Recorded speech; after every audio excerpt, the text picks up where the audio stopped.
मेरा नाम विकास है। लोग मुझे मजदूर विकास कहते थे और मैं कभी बुरा नहीं मानता था, क्योंकि मजदूर होना मेरे लिए शर्मिंदगी की बात नहीं, मेरी पहचान थी।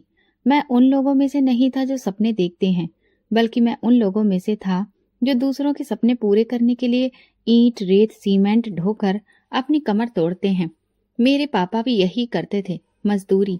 जब मैं 7 साल का था तो वो बीमार रहने लगे। एक दिन वो काम पर नहीं गए और अगले दिन उनकी अर्थी हमारे घर से उठी। वो दिन है और आज का दिन। मुझे याद नहीं कि मैं कब बच्चा था, शायद मैं कभी था ही नहीं।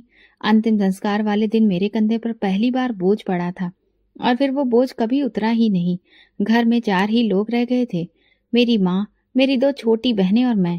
माँ ने रो रो कर आंखें सुजा ली, लेकिन ये आंसू हमारे किसी काम नहीं आए। बहनें छोटी थीं, कुछ समझ नहीं आता था कि क्या करें, कहाँ जाएं।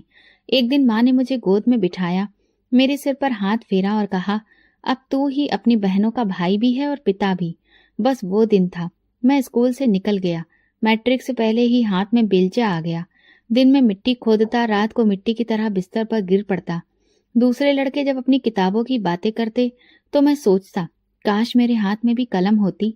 लेकिन मेरे हाथ में बेलचा था और जेब में एक पर्ची जिस पर ठेकेदार का फोन नंबर लिखा था।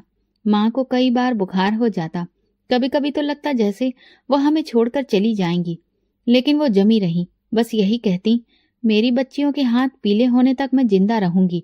और मैं चुपचाप सुन लेता, क्योंकि मेरे पास कहने को कुछ नहीं था। एक दिन एक रिश्तेदार ने कहा, विकास, तुम अब जवान हो गए हो, शादी कर लो। मैंने हंसकर कहा, शादी? घर में 3 वक्त की रोटी पूरी नहीं तो बीवी को कहाँ से खिलाऊंगा। लेकिन वक्त गुजरता गया और माँ को फिक्र होने लगी। उन्होंने एक लड़की देखी, साधारण सी, चुपचाप सी, जो हमारे जैसे ही किसी गरीब घर की बेटी थी। मैंने हाँ में सिर हिला दिया, दिल से नहीं, जिम्मेदारी से। शादी हो गई, छोटा सा प्रोग्राम, कुछ साधारण कपड़े और एक नई जिंदगी की शुरुआत। बीवी बहुत सब्र वाली थी। दिन भर मेरी माँ और बहनों के साथ घर का काम करती और कभी शिकायत नहीं करती। मैं कभी कभी सोचता, ऐसी औरत मुझे कैसे मिल गई। शायद मेरे पापा की दुआएं थी। गुजर बसर मुश्किल से होती थी। मैं इधर उधर मजदूरी करता, कभी दिहाड़ी मिलती, कभी नहीं। कई दिन खाली हाथ घर आता। माँ खामोशी से चूल्हा बंद कर देती। मेरी बीवी 2 रोटियां निकाल कर कहती, आप खा लो। मैं दोपहर में खा चुकी हूँ। मैं जानता था वो झूठ बोल रही है, लेकिन मैं चुप रहता था। मेरी बहनों की आंखों में सपने थे, लेकिन मैं उन सपनों की कीमत अदा नहीं कर सकता था। हर रोज उनकी नजरें मुझसे सवाल करती और मैं नजरें चुरा लेता। मुझे लगता था मैं सबका मुजरिम हूँ, हालांकि मैंने कभी कुछ गलत नहीं किया था, सिवाय गरीबी में पैदा होने के। कभी कभी रात को जब सब सो जाते, मैं चुपचाप आसमान की तरफ देखता और कहता, भगवान, मैं तुमसे कभी कुछ नहीं मांगता, लेकिन आज मांगता हूँ, बस थोड़ा सा सुकून दे दो। लेकिन चारों तरफ से सिर्फ खामोशी होती। अगले दिन फिर से मजदूरी पर निकल जाता। पत्नी को जब कभी देखता, वो घर के किसी कोने में बहनों के कपड़े सिल रही होती या माँ के पांव दबा रही होती। उसने कभी मुझसे जेवर या चूड़ी नहीं मांगी, सिर्फ एक बार कहा था, अगर भगवान हमें औलाद दे दे तो बस, फिर मुझे और कुछ नहीं चाहिए। मैंने सिर हिला दिया, जैसे उसकी बात सुन ली हो। लेकिन मेरे दिल में एक डर था, अगर भगवान ने हमें कभी औलाद नहीं दी तो क्या ये औरत फिर भी मेरे साथ रहेगी? लेकिन उसकी आंखों में जो यकीन था, वो मेरे सारे शक को चुप करा देता था। मेरे पास सपने नहीं थे, बस जिम्मेदारियां थीं।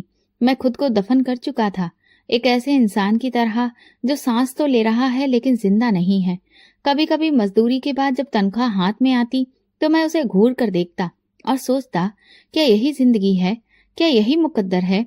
लेकिन मैंने हार नहीं मानी, ना अपनी माँ के लिए, ना बहनों के लिए और ना उस पत्नी के लिए जो हर रात मेरे इंतजार में दरवाजे पर बैठी होती थी और सुबह सबसे पहले मेरे कपड़े धोकर सूरज की पहली किरण में सुखाती थी। शादी को धीरे धीरे 2 साल गुजर गए। रिश्तेदारों की नजरें बदलने लगी। पहले पूछते थे, कुछ खुशखबरी है? अब कहते, कोई इलाज करवाया कि नहीं? एक दिन मोहल्ले की एक औरत ने मेरी पत्नी को ताने दे दिए, शायद तुम्हारे नसीब में माँ बनना लिखा ही नहीं है। मेरी पत्नी उस दिन रोई तो नहीं, लेकिन अगली सुबह उसने मुझसे कहा, विकास, कहीं से अच्छे डॉक्टर का पता करो, शायद इलाज से कुछ हो जाए। मैंने सिर हिला दिया। अगले हफ्ते शहर के एक मशहूर डॉक्टर के पास उसे लेकर गया। उन्होंने कुछ दवाइयां दी, मैंने कुछ रिपोर्ट्स वहीं पर लगवा दी। कुछ महीने गुजर गए, लेकिन कोई फर्क नहीं पड़ा। फिर किसी ने बताया एक दरबार लगता है जहां लोगों की प्रार्थनाएं कबूल होती हैं। हम वहां गए। मेरी पत्नी नंगे पांव चलकर वहां गई, अपना माथा दर पर टेका। जब वापस आए तो उसने कहा, ऐसा लग रहा है जैसे दिल हल्का हो गया है। मैंने बस इतना कहा, भगवान सब ठीक करेगा। फिर 4 साल बीत गए। चौथे साल में हम एक बड़े शहर के डॉक्टर के पास गए। उसने मेरी पत्नी का पूरा चेकअप किया। कई दिनों तक रिपोर्ट चलती रही। आखिर में उसने हमें अंदर बुलाकर कहा, सब कुछ ठीक है, बस कुछ वक्त की बात है। हम उम्मीद लेकर वापस आ गए, लेकिन वो वक्त जैसे ठंडे लोहे की तरह रुक गया था। बीबी हर मोहल्ले के बच्चे से प्यार करती। अगर कोई बच्चा आता तो उसके हाथ में कुछ न कुछ पकड़ा देती थी। मैंने एक बार उसे बच्चों की किताबें खरीदते हुए देखा था। मैंने पूछा, ये किसके लिए? तो वो कहने लगी, ऐसे ही, शायद काम आ जाए। छठे साल में माँ की तबीयत काफी बिगड़ गई। मैं बहुत ज्यादा व्यस्त हो गया था। डॉक्टर, दवाइयाँ, अस्पताल। इस दौरान पत्नी ने खुद ही एक डॉक्टर से इलाज शुरू करवा लिया था। जब मुझे पता चला तो मैंने गुस्से में कहा, तुम इतने लोगों से इलाज क्यों करवा रही हो? उसने बस इतना कहा, शायद किसी के हाथ में भगवान ने कोई चमत्कार रख दिया हो जो हमें हमारा बच्चा दे दे। 7वें साल में मैंने बीबी के चेहरे से वो मुस्कुराहट भी खो दी जो पहले कभी किसी छोटी सी खुशी पर आ जाती थी। वो चाय बनाती, घर साफ करती और फिर छत पर जाकर एक टक आसमान की तरफ देखती रहती। मैं अक्सर उसे नीचे से देखता और सोचता, क्या वो वहां किसी से बात करती है? 8वें साल में वो एक बाबा जी के पास गई जो ये कहते थे कि ताबीज से सब कुछ ठीक हो जाएगा। मैं ताबीज लाया, दीवार पर लटकाया, उनकी दी हुई पुड़िया पानी में घोलकर पिलाई। कुछ दिनों बाद मेरी पत्नी बोली, विकास, शायद मेरे नसीब में माँ बनना नहीं है। मैंने कहा, नसीब से बड़ा भगवान है, वो देगा जब वक्त आएगा। 9वें साल में मेरी बहनों की शादी की बातें होने लगी, लेकिन लोग सवाल करते, भाई के यहाँ तो अभी इतने साल बाद भी कोई औलाद नहीं हुई। वे ऐसे रहते जैसे ये कोई बहुत बड़ा नुक्स हो। मैं इनकार में सिर हिलाता और वे वापस मुड़ जाते। एक दिन पत्नी बाजार से लौटते हुए रास्ते में रो पड़ी। एक औरत ने उससे पूछा, तुम्हारा बच्चा कहाँ है? तो वो खामोश रही। जब वो घर लौटी तो मैंने देखा कि उसकी आंखें लाल थीं। मैं कुछ कह नहीं सका, बस पानी का गिलास दिया। वो चुपचाप पीकर सो गई। 10वें साल हम दोनों में बातें कम हो गई थी। अब वही पुराना रूटीन था, सुबह काम, शाम की खामोशी और हर रात एक सवाल जो आंखों में होता, जुबान पर नहीं आता। लेकिन एक रात कुछ बदला। मैं छत पर बैठा था, वो मेरे पास आकर बैठ गई और देर तक चुपचाप रही। फिर बोली, विकास, अगर हमारे नसीब में औलाद नहीं है तो क्या तुम कभी सोचोगे कि मेरी वजह से ये कमी है?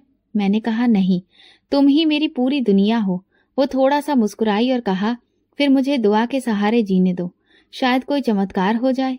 मैंने उसकी तरफ देखा। पहली बार लगा दुआ वाकई में एक उम्मीद होती है, दवा नहीं, लेकिन दवा से ज्यादा ताकतवर। हमने उस रात एक साथ आसमान की तरफ देखा, जैसे हम दोनों ने पहली बार मांगा हो। एक नन्ही सी हंसी, एक छोटे से कदम की चाहत जो हमारे सन्नाटे को तोड़ दे। फिर एक सुबह थी, सब कुछ साधारण सा लग रहा था। मैं अपने काम पर जाने के लिए जूते पहन रहा था कि पत्नी ने कहा, विकास, जाते जाते जरा बाजार से कुछ चीजें लेते आना। मैंने चौंक कर देखा, वो थोड़ी घबराई हुई लग रही थी। मैंने पूछा, सब ठीक तो है? उसने नजरें चुराकर कहा, हाँ, बस यूं ही तबीयत कुछ अजीब सी लग रही है। वो दिन गुजर गया। अगले दिन भी उसकी तबीयत कुछ ठीक नहीं थी। शाम को लौटा तो उसके हाथ में एक रिपोर्ट थी। मैं काम से आ रहा था, पसीने में भीगा हुआ। दरवाजे पर वो खड़ी थी, मुस्कुरा रही थी। उसने वो रिपोर्ट मेरे हाथ में पकड़ा दी। मैंने सवालिया नजरों से उसे देखा। वो कहने लगी, तुम पापा बनने वाले हो। मेरे कानों में जैसे घंटियां बजने लगी। जमीन पर जैसे मेरे लिए फूल उगाए हों। मेरे पैरों के नीचे फूल थे। मैंने दोबारा से उस कागज को देखा, जैसे कि मुझे भरोसा ही नहीं हो रहा हो। वो हंस रही थी और मैं खामोशी से उसे देख रहा था, जैसे कोई सपना आंखों के सामने जिंदा हो गया हो। मैं उस लम्हे कुछ बोल ही नहीं पाया, बस बाहर निकला और सीधा मंदिर गया। वहां सिर झुकाया और काफी देर तक हाथ जोड़े बैठा रहा। पंडित जी ने मेरे कंधे पर हाथ रखा। सब ठीक है विकास? मैं खड़ा हुआ, आंखों में आंसू थे, बस इतना कहा, भगवान ने आज मेरी सुन ली है। वापसी पर मैं सबसे पहले पत्नी के लिए फल लाया, फिर मोहल्ले के 2 बच्चों को 5-5 रुपए दिए। वो खुशी मेरे लिए किसी खजाने से कम नहीं थी। अगले दिन काम पर गया, लेकिन दिल वहीं घर पर अटका रहा। दोपहर में ठेकेदार से छुट्टी मांगी। उसने वजह पूछी। मैंने कहा मैं पिता बनने वाला हूँ। वो मुस्कुराया, जेब से 500 रुपए का नोट निकाला। ये मेरी तरफ से मिठाई। इस शाम मोहल्ले की दुकान से मैं मिठाई खरीदी, 2 किलो बर्फी, आधा किलो लड्डू, कुछ जलेबियां। दुकानदार हैरान होकर बोला, आज क्या बात है विकास भाई? मैंने कहा, प्रार्थनाओं का फल मिल गया है। वो कुछ समझ नहीं पाया, लेकिन खुशी मेरे चेहरे से टपक रही थी। मैंने मोहल्ले के हर घर में जाकर मिठाई बांटी। कुछ नहीं पूछा, कुछ ने कहा कि बस आशीर्वाद मिला। मेरी माँ ने जब मिठाई का डिब्बा देखा तो आंखें फैली। विकास, तुम सच कह रहे हो? मैंने सर हिलाया। वो बोली, शुक्र है भगवान का, उसने आखिरकार सुन ली। अब मेरी पत्नी की सेहत का ख्याल रखना मेरी जिंदगी का मकसद बन गया था। हर हफ्ते उसका चेकअप करवाता था। फल, दूध, अच्छा खान पान। एक दिन पत्नी ने कहा, विकास इतना खर्चा मत करो, अभी तो बहुत वक्त है। मैंने कहा, ये वक्त ही तो सबसे कीमती है। मैंने एक लम्हा भी बर्बाद नहीं करना चाहता था। पैसे जमा करने शुरू कर दिए थे। हर दिहाड़ी का कुछ हिस्सा अलग रखना शुरू कर दिया था। जरूरी चीजों में ही खर्च करता। पुराने कपड़ों पर ही गुजारा करने लगा था। काफी खर्च कम हो गए थे, लेकिन चेहरे पर अब खुशी बढ़ गई थी। रात को सोते वक्त पत्नी के पेट पर हाथ रखकर मैं खुशी खुशी सोता था। एक दिन वो बोली, क्या सोचते हो? मैंने कहा, मैं ये सोच रहा हूँ कि हमारा बच्चा कैसा होगा, तुम्हारे जैसा या मेरे जैसा। वो हंसने लगी। किसी पर भी जाए, बस सेहतमंद हो, बाकी भगवान सब ठीक करे। धीरे धीरे महीने गुजरते गए। हर महीने की रिपोर्ट मेरे दिल की धड़कन से जुड़ी होती। कभी मामूली कमजोरी, कभी चक्कर, लेकिन हम दोनों पहले से मजबूत हो गए थे। रिश्तेदार जो पहले ताने देते थे, अब बधाई देने आने लगे थे। कई लोग प्रार्थना के लिए हाथ उठाते, जैसे उनके दिल का बोझ भी हल्का हुआ हो। 7वें महीने में मैंने अपनी पत्नी के लिए एक छोटी सी कुर्सी खरीदी, जो आरामदेह थी। उस पर बैठकर वो स्वेटर बुनने लगी। छोटे साइज की स्वेटर, छोटे छोटे मोजे, टोपियां। एक दिन मैंने उससे पूछा, इतनी जल्दी? वो बोली, मुझसे इंतजार ही नहीं हो रहा। मैंने भी एक छोटा सा संदूक खरीदा। उसमें बच्चे के लिए चीजें रखना शुरू कर दी। एक छोटा सा झूला, कपड़े, कुछ खिलौने। मोहल्ले के कुछ लोगों ने दिल खोलकर आशीर्वाद दिया। कुछ ने पुरानी चीजें भी दे दी।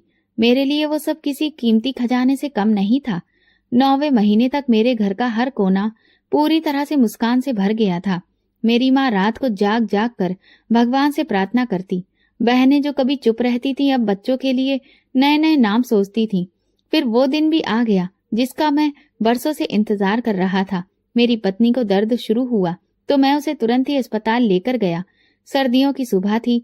सूरज अभी पूरी तरह से निकला भी नहीं था। माँ भगवान के आगे बैठकर पूजा कर रही थी। बहनें घबराई हुई थी और मैं खुद भी कुछ समझ नहीं पा रहा था।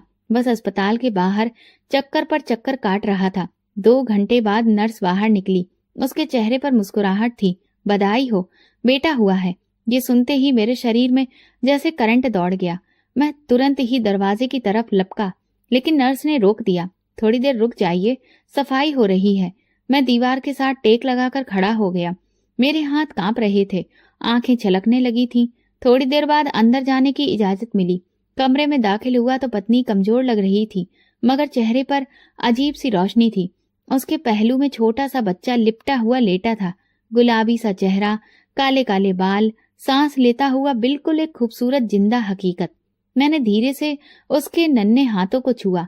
वो हल्का सा ताकत लगाकर दोबारा सुकून से सो गया। मेरी पत्नी बोली, देखो ये तुम पर गया है ना?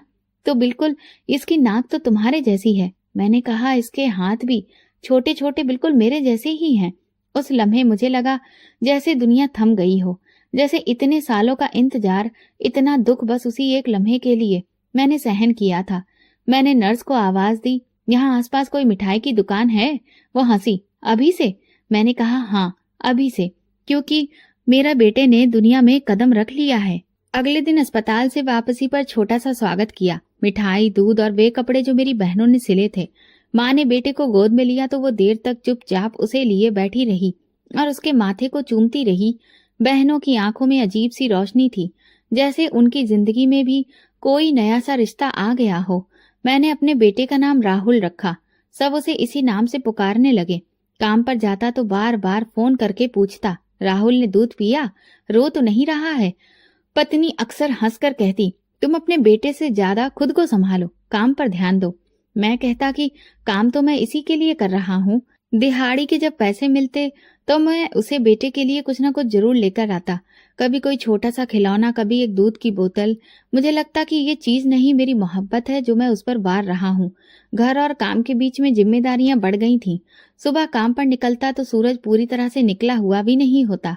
शाम को वापसी पर कमर सीधी करने की फुर्सत भी नहीं मिलती थी। बीवी के लिए दवा, माँ के लिए दवाइयाँ, बहनों के लिए छोटा मोटा सामान, सब कुछ मेरी जेब और वक्त से बाहर था, लेकिन मैं कभी भी नहीं रुका। एक दिन मैंने बहनों को बात करते हुए सुना, हमारी उम्र निकलती जा रही है, विकास भैया के बस में हो तो हमारी शादी भी हो जाए। माँ चुपचाप बैठी थी, शायद उनके दिल में बहुत कुछ था, लेकिन जुबान पर नहीं। रात को जब अपनी पत्नी से बात की तो वो कहने लगी, अपने बच्चे के बाद हमें उनके लिए भी सोचना होगा, वरना उनके मन में खटास आ जाएगी। अगले दिन मैंने बहनों की शादी के लिए अलग से पैसे जमा करने शुरू कर दिए, लेकिन दवाओं, बच्चों के खर्च, राशन, सब कुछ तो पहले से ही मुश्किल से पूरा हो पा रहा था। मैंने फिर कुछ और अलग से काम करने शुरू किए। हफ्ते में 2 दिन रात की मजदूरी, इतवार को छोटे मोटे काम। बस यही उम्मीद थी कि जल्दी ही कुछ बंदोबस्त हो जाएगा। मुन्ना मेरा 6 महीने का हो गया था और मैं ये देखकर हैरान होता था कि वक्त कैसे पंख लगाकर निकल गया। वो मुस्कुराने लगा था, उंगली पकड़कर हल्की हल्की आवाजें निकालता। उसकी एक मुस्कान मेरी सारी थकान को उतार देती थी। एक दिन जब मैं घर आया तो देखा बहनें एक कोने में बैठी रो रही थीं। माँ ने बताया किसी ने उनका रिश्ता देखने से इनकार कर दिया। कह दिया कि माँ बीमार है और भाई पर तो बहुत जिम्मेदारी है, बीवी और बच्चा तो पहले से ही है। मैं चुप हो गया, कुछ कहने के लिए था ही नहीं। उसी रात मुझे नींद नहीं आई, लेकिन सुबह राहुल की हंसी सुनकर लगा जैसे भगवान कह रहा हो कि हिम्मत ना हारो, अभी तो बहुत कुछ बाकी है। राहुल की 5वीं सालगिरह बहुत साधारण थी, ना कोई जश्न, ना मेहमानों की कतार, बस मैं, बीवी, माँ और 2 बहनें। छोटा सा केक काटा, राहुल ने पहली बार अपनी मोमबत्तियां खुद बुझाईं, तालियां बजी, हमने दुआएं की और उसकी हंसी से घर का हर कोना रोशन हो गया। फिर जैसे एक धुंध आ गई। कुछ दिन बाद राहुल ने रात को खांसी की शिकायत की। मैंने सोचा मौसम बदला है, बच्चे के साथ अक्सर ऐसा हो ही जाता है। पत्नी ने उसका बुखार चेक किया, हल्का था। हमने उसे नीम के पत्तों की भाप दी। ये पुराना नुस्खा है जिसने कई बार काम दिखाया था। अगली सुबह बुखार तेज हो गया था, सांस भी फूली फूली सी थी। मैं उसे पास वाले क्लिनिक में लेकर गया। डॉक्टर ने कहा छोटा मोटा वायरस है, मैं दवा दे रहा हूँ, 2 दिन में फर्क पता चल जाएगा। 2 दिन गुजर गए, फर्क नहीं आया। तीसरी रात राहुल की सांसें तेज हो गईं। पत्नी चीखने चिल्लाने लगी, विकास ये सांस नहीं ले पा रहा है। मैं हड़बड़ाकर उठ बैठा, उसे गोद में उठाए रात के अंधेरे में फिर से क्लिनिक की तरफ दौड़ पड़ा। डॉक्टर ने नेबुलाइजर लगाया। कुछ देर के बाद सांस में थोड़ा सुकून आया। मैंने पूछा, क्या ये साधारण जुकाम बुखार है? वो बोला, लगता तो वैसा ही है, मगर थोड़ा सावधानी रखें, अगर फिर से ऐसा हो तो किसी बड़े अस्पताल में लेकर जाएं। मैंने सर हिलाया, लेकिन दिल में कुछ टूटने लगा था। कुछ दिन तो सुकून से गुजरे। राहुल फिर से हंसने लगा, थोड़ा दौड़ने लगा, लेकिन अब वो पहले जैसी बात नहीं रही। पत्नी बार बार कहती, विकास ये पहले जैसा नहीं रहा।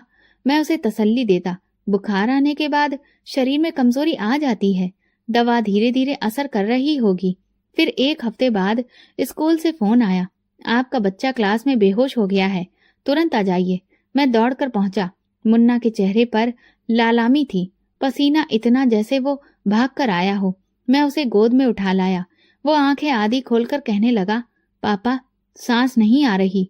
मैं उसे सीधा अस्पताल ले गया, जो थोड़ा अच्छा था। वहां एक नौजवान डॉक्टर ने चेकअप किया, कुछ टेस्ट लिखे और कहा, फिलहाल सांस की नलियों में कुछ दिक्कत लग रही है, दवा दी है, कुछ दिनों में ये बेहतर हो जाएगा। मैं देर तक चुप बैठा रहा। बीवी मेरे करीब आई और राहुल को देखकर कहने लगी, ये पहले जैसा क्यों नहीं लगता? पहले तो ये हर वक्त बोलता था, खेलता था, लेकिन अब तो बस हर वक्त लेटा रहता है। मैंने अपनी पत्नी की बात का कोई जवाब नहीं दिया, बस राहुल के सिर पर हाथ रखा। वो आधी नींद में कुछ बड़बड़ा रहा था। इसके बाद मैंने हर करीबी डॉक्टर का दरवाजा खटखटाया। हर कोई नई दवा, नया नुस्खा देता। मैं दवाओं का थैला घर लेकर आता और हर बार पत्नी सवाल करती, क्या इस बार ये दवा काम करेगी? मैं थकने लगा था, काम पर ध्यान नहीं जाता था। मन में बस एक ही ख्याल आता, मेरे बच्चे को क्या हो रहा है? वो दिन ब दिन कमजोर हो रहा था। उसे गोद में उठाना पहले खेल जैसा होता था, अब बोझ लगने लगा था। उसकी टांगें झूलने लगती थी, बाजू पतले होते जा रहे थे। एक दिन पत्नी ने कहा, विकास, अब हमें बड़े अस्पताल में क्यों नहीं जा रहे हैं? तुम देख रहे हो कि यहाँ के इलाज से कुछ भी नहीं हो रहा। मैं खामोश रहा। जब मेरे पास इतना कुछ भी नहीं था तो प्राइवेट अस्पताल में जाने का मतलब था हजारों रुपए, और मेरे पास तो सिर्फ थोड़े पैसे थे। लेकिन अगली ही सुबह वही हुआ जिसने मेरे पैरों तले की जमीन खींच ली। राहुल को अचानक बहुत तेज बुखार आया। उसकी सांस उखड़ गई और वो इतना कमजोर हो चुका था कि सीधे बैठने की ताकत भी नहीं रही थी। पत्नी ने कपड़े बदलते हुए चिल्लाना शुरू किया, विकास, ये क्या हो रहा है? ये तो 2 कदम भी नहीं चल पा रहा। मैंने उसी वक्त फैसला किया, कुछ भी हो उसे शहर के बड़े अस्पताल लेकर जाना है। घर में मौजूद सारे पैसे समेटे, पत्नी की 2 पुरानी चूड़ियां रखी, बहनों से माफी मांगी और बेटे को गोद में उठाकर अस्पताल की तरफ निकल पड़ा। रास्ते में राहुल की आंखें बंद होने लगी। मैंने उसके गाल पर थपकी दी। राहुल, देखो, पापा है तुम्हारे साथ। अभी डॉक्टर आंटी तुम्हें ठीक कर देंगी। बस थोड़ा सा और सब्र कर लो। वो कमजोर सा मुस्कुराया, जैसे कि मुझे हिम्मत देने की कोशिश कर रहा हो। शहर अभी दूर था, लेकिन मेरे दिल में बस एक ही प्रार्थना थी, बस अस्पताल पहुंचने तक वो जागता रहे। शहर के अस्पताल पहुंचते पहुंचते शाम हो चुकी थी। राहुल का शरीर पसीने से भीगा हुआ था। सांस इतनी तेज थी जैसे हर सांस किसी पत्थर को उठाकर ला रही हो। पत्नी की गोद में वो बेसुध सा पड़ा था और मेरी नजरें गेट पर लगी थी, जहां अंदर जाने की इजाजत एक रजिस्ट्रेशन और रकम से जुड़ी हुई थी। मुख्य गेट पर पहुंचे तो वहां कागजात भरवाए गए। डॉक्टर को दिखाया गया। नर्स तुरंत राहुल को इमरजेंसी रूम में लेकर गई। हम दोनों बाहर बैठे थे, सांसें रुकी हुई थी, दिल तो जैसे हाथ में आ गया था। कुछ देर बाद डॉक्टर बाहर आया। उसका चेहरा गंभीर था। वो बोला, हमने उसका चेकअप कर लिया है, तुरंत ही उसे एडमिट कराना होगा। दिल के बॉल्व में रुकावट है, तुरंत ऑपरेशन करना होगा। मेरी पत्नी ने डॉक्टर का बाजू पकड़कर पूछा, क्या वो बच जाएगा?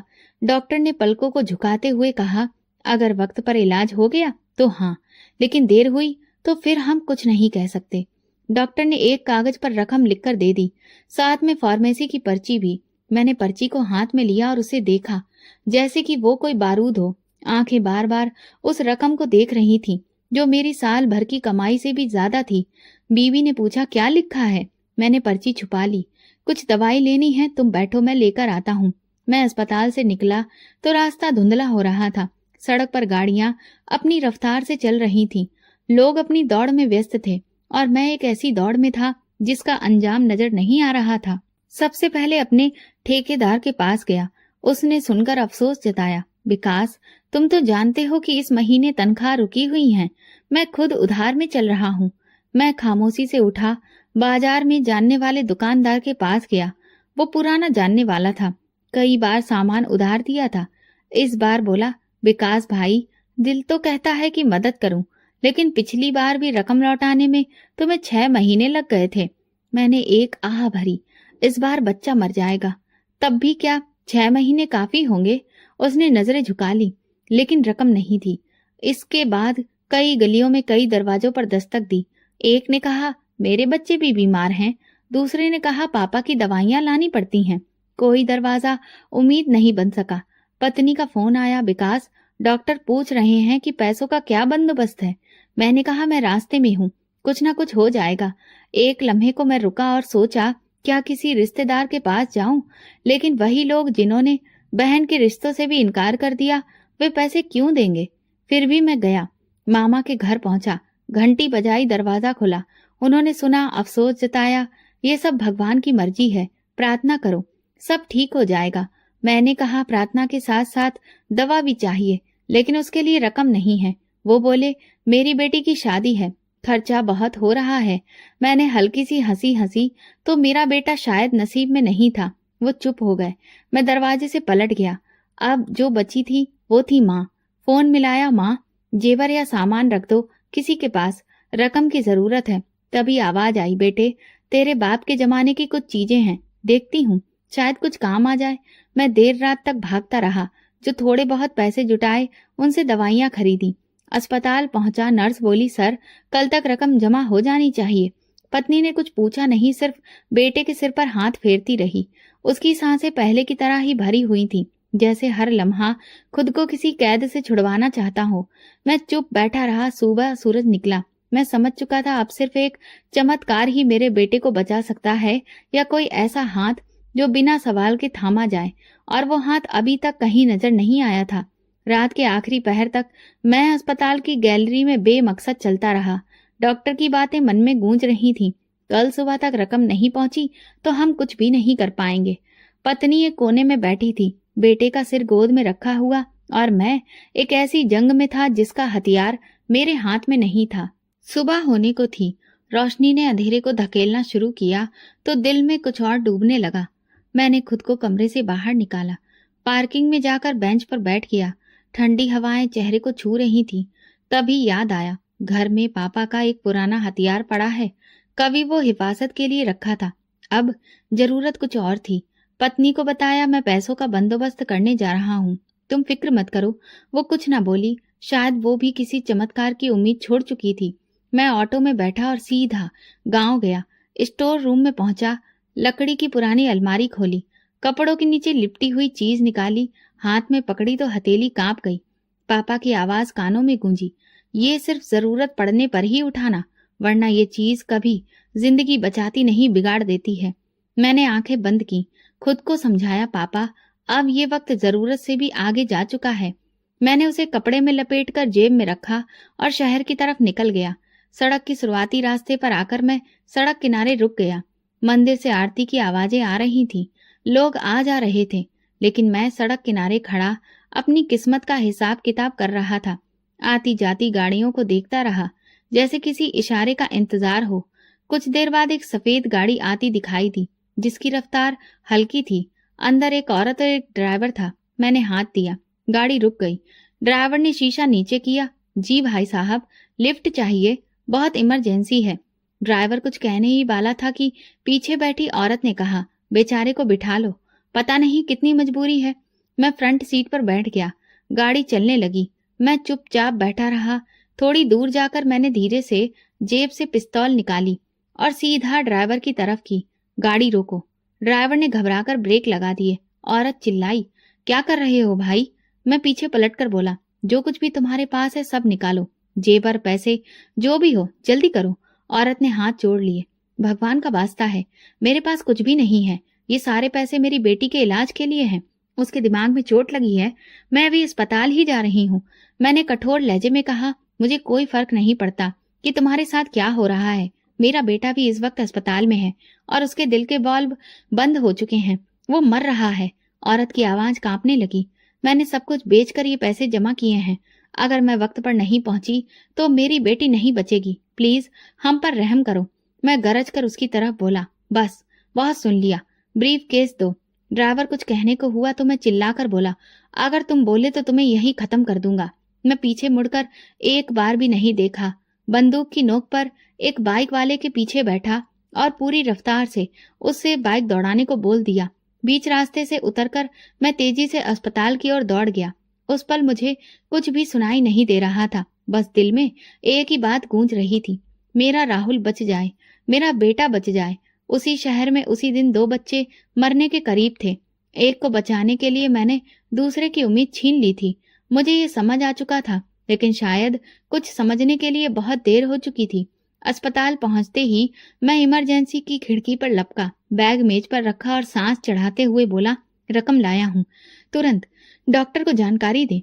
नर्स ने हैरानी से मेरी ओर देखा, पर्ची ली, बैग देखा और तुरंत फोन उठाया। 2 मिनट बाद डॉक्टर आया, कागजात देखे, पेमेंट की रसीद देखी और बोला, ठीक है, बच्चे को तुरंत ऑपरेशन थिएटर में ले जा रहे हैं। मैं पत्नी की तरफ मुड़ा, वो बेटे के चेहरे को बार बार प्यार से सहला रही थी। डॉक्टर ने कहा, अब आप लोग बाहर इंतजार करिए। पत्नी ने आंखों में आंसू लिए बेटे के माथे पर आखिरी बार हाथ रखा और नर्स के साथ वो अंदर चला गया। हम दोनों दरवाजे के बाहर बेंच पर बैठकर अस्पताल के हालातों को देख रहे थे। कदमों की आवाज, मरीजों की कराहट, सब जैसे किसी फिल्म की आवाजें थीं और हम एक सीन में पत्थर जैसे बैठे थे। 4 घंटे गुजर गए। हर गुजरते मिनट के साथ दिल की धड़कन तेज होती जा रही थी। मैं एक बार फिर अस्पताल के मंदिर के कोने में जा बैठा। कुछ भी मांगने का ढंग भूल चुका था। बस खामोशी में आंखें बंद करके बैठा रहा। फिर अचानक एक नर्स ने आवाज दी, विकास जी, डॉक्टर साहब बुला रहे हैं। दिल जैसे गले में आ गया। मैं भागता हुआ गया। दरवाजा खुला, डॉक्टर मुस्कुरा रहा था। बधाई हो, ऑपरेशन कामयाब हो गया है। अब बस कुछ दिन आईसीयू में रहकर बच्चे को पूरी तरह आराम देना है। मैं बिना पलक झपकाए बस देखता रहा। शब्द गले में अटक गए थे। पत्नी पीछे आ गई। डॉक्टर की बात सुनी और वो तुरंत ही भगवान को धन्यवाद देने लगी। हमारी सारी दुनिया एक खबर में लिपटी हुई थी, बेटा बच गया था। अगले कुछ घंटे मैं कमरे के बाहर लोगों से मिलता रहा, पत्नी को तसल्ली देता रहा और भगवान का शुक्रिया अदा करता रहा। दिल चाहता था कुछ ऐसा करूं कि ये खुशी किसी और को भी मिल जाए। दोपहर में अस्पताल के पास की मिठाई की दुकान से 5 किलो मिठाई ली। वापसी में रास्ते में हर राहगीर को आवाज दी, मिठाई लीजिए, मेरा बेटा बच गया है, दुआएं दीजिए। डॉक्टर से नर्स, सफाई वाला, गार्ड, सबको मिठाई दी। अस्पताल के वार्ड में कुछ मरीजों के तीमारदारों को भी दी। सब हैरान होकर पूछ रहे थे, क्या हुआ? मैं कहता, बस जिंदगी वापस मिल गई, दुआ कीजिएगा। पत्नी ने धीरे से कहा, इतनी मिठाई बांट रहे हो, पैसे कहाँ से आए? मैंने नजर चुराई। एक दोस्त ने मदद की, बहुत अच्छा इंसान है। उसने शुक्रिया अदा किया। भगवान ऐसा दोस्त सबको दे। बेटे को आईसीयू से निकालकर वार्ड में शिफ्ट कर दिया गया था। अब वो धीरे धीरे बेहतर हो रहा था। चेहरे पर थोड़ी सी रौनक वापस आ गई थी। मैं उसके पास बैठा रहा, उंगली थामकर। वो सोया हुआ था। पत्नी के चेहरे पर एक अजीब सी तसल्ली थी, जैसे उसने वो सब कुछ पा लिया हो जो अरसे से मांग रही थी। रात को मैं अस्पताल के वार्ड में जा बैठा। अंधेरा फैल चुका था, लेकिन मेरे दिल में रोशनी थी। कुछ देर आंखें बंद की, लेकिन अचानक एक बात मन में गूंजने लगी, मेरी बेटी मर जाएगी, प्लीज मेरे पैसे वापस कर दो।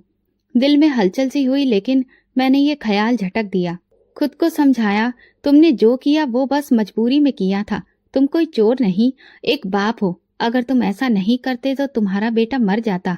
लेकिन अंदर कोई था जो बार बार कहता, क्या एक जान बचाने के लिए दूसरी जान को छीनना जरूरी था? 2 दिन हो चुके थे।